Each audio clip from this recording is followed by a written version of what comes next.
केशव नाम का किसान था। गांव में सबसे ज्यादा खेत और पैसा उसी के पास था। केशव को अपने अमेरिका बहुत ही ज्यादा घमंड था, इसलिए वो मदद तो छोड़ो, लेकिन अगर कोई उधार मांगने आया तो भी उसका बहुत अपमान करता। केशव ने अपने खेतों के लिए बहुत से मजदूर रखे थे, लेकिन साल के आखिर में केशव बेईमानी करता और मजदूरों को बिना पैसे दिए ही भगा देता। सब गांव वाले केशव से परेशान थे, लेकिन कोई कुछ कर नहीं पाता था। केशव को एक बेटी थी, पल्लवी नाम था उसका। पढ़ाई के लिए शहर में थी और श्याम उसी गांव का लड़का था। केशव ने श्याम के पिता को भी नहीं छोड़ा था और उनके हक के पैसे तो दिए नहीं, लेकिन श्याम के पिता को ही चोर साबित कर दिया।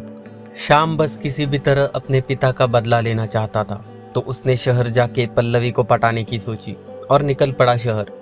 श्याम के पिता समझाते थक गए, छोड़ दे बेटा, जो हो गया सो हो गया, लेकिन श्याम सुनने को तैयार नहीं था।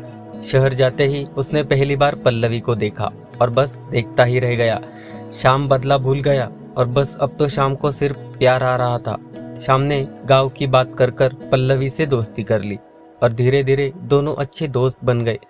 पल्लवी श्याम को चाहने लगी, पर उसे लगता कि श्याम पहले अपनी दिल की बात करे फिर मैं।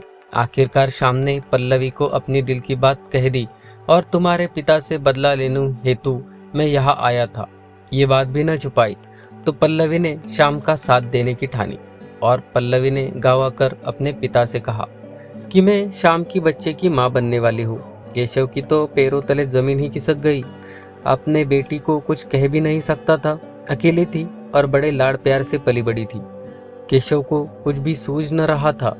केशव सीधा श्याम के पास गया और कहने लगा, मेरी बेटी से शादी कर लो, लेकिन श्याम ने उसे साफ साफ मना कर दिया। केशव बेचारा श्याम के पैरों तक जा गिरा तो श्याम ने कहा, सबसे पहले सारे गांव वालों के सामने मेरे पिता से माफी मांगो और जिसके भी पैसे और जमीन ली है सब लौटा दो, फिर मैं सोचूंगा। केशव ने ठीक वैसा ही किया और श्याम और पल्लवी की योजना सफल हो गई और खुद केशव ने दोनों की शादी कर दी।